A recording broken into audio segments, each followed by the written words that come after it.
پیار دو گے تو پیار ملے گا، کشادگی نسل کے بڑھنے سے، رزق بانٹو گے تو رزق ملے گا، دھوکہ نہ ہو جائے، کوئی فراڈ نہ ہو جائے، چیٹنگ نہ ہو جائے، پیسہ ضائع ہونے کا کوئی خدشہ ہے،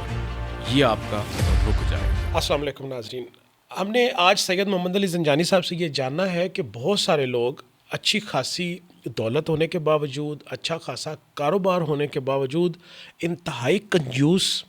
اور انتہائی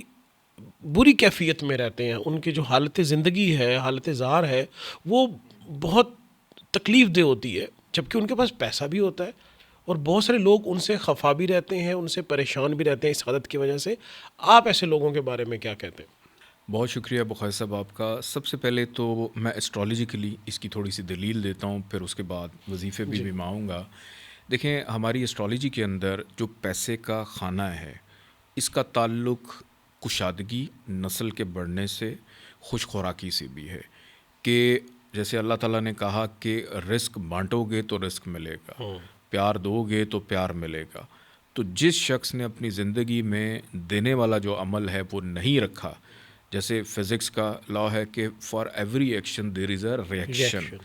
تو سائنس نے تحقیق کتنے کروڑوں سال کے بعد کی اور اللہ تعالیٰ جو ہے وہ ہمیں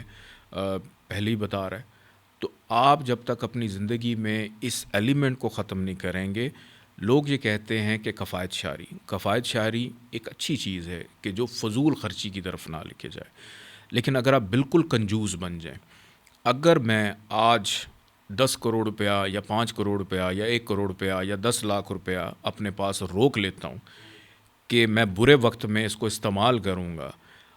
اور میں اس دنیا سے چلا جاتا ہوں، تو اس کے بعد وہ پیسے کس کے ہوں گے؟ وہ میری اولاد کے یا میری وراثت میں جس کو ملنے اس کے ہوں گے۔ یعنی وہ دولت میں اپنے لیے اکٹھی نہیں کر رہا تھا، وہ میں اپنے کسی اور کے لیے۔ اور حقیقت بھی یہ کہ انسان جو دولت اکٹھی کرتا ہے وہ اپنی نسل اور اپنے بچوں کے لیے اکٹھا کر رہا ہوتا ہے یا دوسروں کے لیے کر رہا ہوتا ہے، اپنی ذات کے اوپر انسان کتنا لگاتا ہے۔ تو جس شخص نے کنجوسی کی ہے وہ صرف اور صرف یہ نہیں ہوتا کہ اس کو پریشانی آتی ہے، وہ پرسکون نیند نہیں لے پاتا، کیونکہ نیند کا تعلق بھی اسی سے، معدے کے مسائل اس کو رہتے ہیں، یہ میں اسٹرالوجی کے لیے بھی بتا رہا ہوں۔ پھر جہاں تک بات ہے کہ مولا علی علیہ السلام، ان کا بھی فرمانا ہے کہ جو شخص اپنی زندگی میں اگر دسترس رکھتا ہے وہ اپنے لیے بہترین سواری لے، اپنے لیے بہترین رہائش لے، اپنے لیے بہترین جو چیزیں ہیں جس میں انسان رہتا ہے، ان کی ضروریات زندگی کی چیزوں کو پورا کرنے کے لیے اگر وہ اپنا لیونگ سٹائل بہتر رکھتا ہے، جس کے اندر غرور نہ ہو، تکبر نہ ہو، دکھاوا نہ ہو، یہ بھی ایک عاجزی ہو، خوشائن عمل ہے۔ انکساری ہو، تو یہ بھی بڑا خوشائند عمل ہے کہ انسان پرسکون ہو، کہ جو مل گیا ہے اس سے راضی رہے اور جو چلا گیا ہے اس سے بھی راضی رہے۔ تو ایسے افراد کے لیے کہ جو پیسے کو اس نظریے سے بچانا چاہتے ہیں کہ اس کو بد نظری نہ لگے یا وہ ضائع نہ ہو، خدا نخواستہ دھوکہ نہ ہو جائے، کوئی فراڈ نہ ہو جائے، چیٹنگ نہ ہو جائے،